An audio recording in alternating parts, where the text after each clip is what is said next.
Hi, my name is Adam Jones. I'm from Shuttleworth College. Today I'm reviewing the features of a buoyancy aid, helmet and a kayak. Now we're going to start at a kayak. So we come to the back of the boat.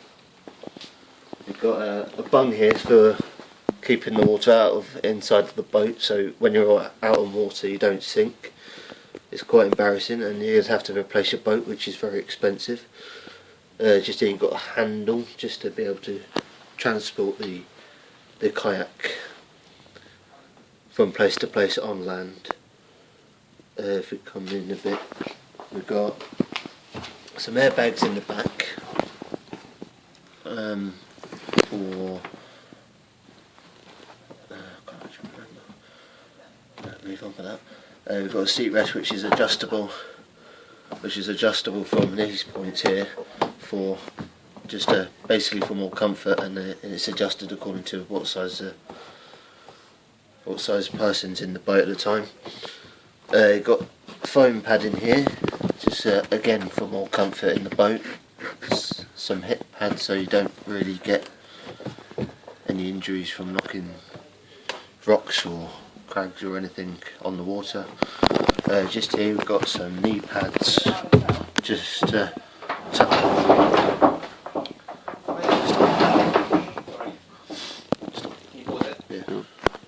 Right, just move on to the foam bit in the middle, which is for buoyancy and leg protection pretty much. And you go inside the boat, you've got foot plates which are adjustable by these straps on the side which move up and down, and you can adjust it to according to your leg length or how tall you are, just to make it more comfortable inside the boat. Come to the front, there's basically more handles for transporting the boat on land.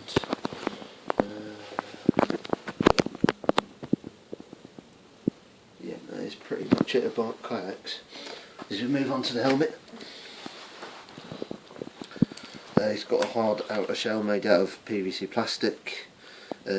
Basically, if there's a rock from a crag that falls down and hits you on the head, it softens the impact. With the helmet, it might crack the shell bit, in which case you might have to replace it depending on the damage. Inside, you've got straps which are adjustable using this. So according to it has to be a tight fit so it doesn't move around while it's on your head. And basically it has to be tight enough so one, it doesn't move around on your head, and two, it's not too tight in case you can't breathe. You start inside the helmet. We've got this strap behind here, which is, you loosen it off to make it a bigger size. Some helmets have a guidance to how many centimetres it has on the guide, but this one doesn't in this case. You've got foam pads here, just for more comfort on the head, and just around the forehead here. And the whole helmet is covered by more foam, so you don't have the hard shell on the head the whole time while you're climbing.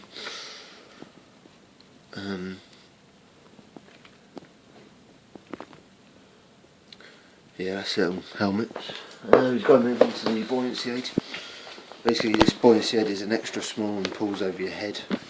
It's a vest type buoyancy aid. There's straps on the shoulders so you can make it a tight fit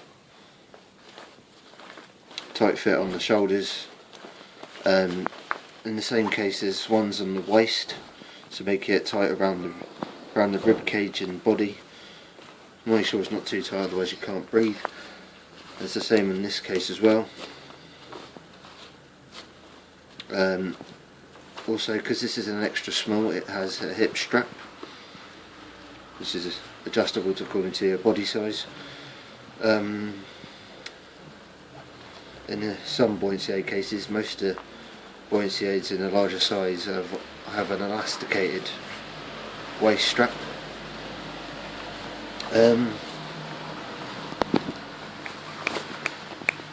in this case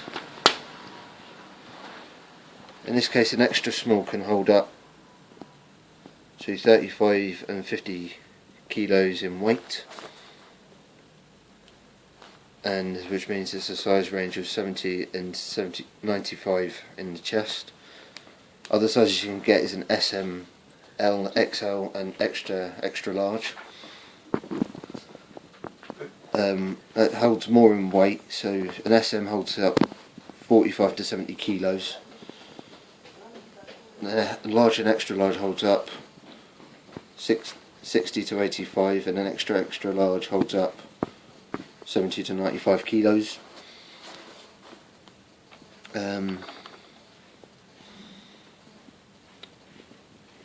With normal buoyancy aids, there's a guide in the back of the equipment. Most of them have, if not all of them, have ESO numbers, which is used on the day of purchase. Special features, it says it has none, so it's not that special really. Why the kayak is good? Well, the kayak is good. You look on the other side of the kayak. Basically, there is no holes in it. You can't see any like things that will make it damaged in any way, so it doesn't sink or anything else. Also, another good point is the foam pads inside the boat makes it for a well added buoyancy and makes a kayaking journey or activity session more comfortable for the user. For a helmet, again, the foam bits of the helmet make it more comfortable for the kayaker, and the straps make it a good tight fit, which is also very good for the kayaker. For buoyancy aid, it's clear that buoyancy aid is at a right foam thickness, so when it's tested it can stay afloat, and which means it's okay to use. And basically, if it's not okay to use it, you'd use the weight and a bucket of water and it would just sink to the bottom. Yep, that's it on all three equipment. Thank you for listening.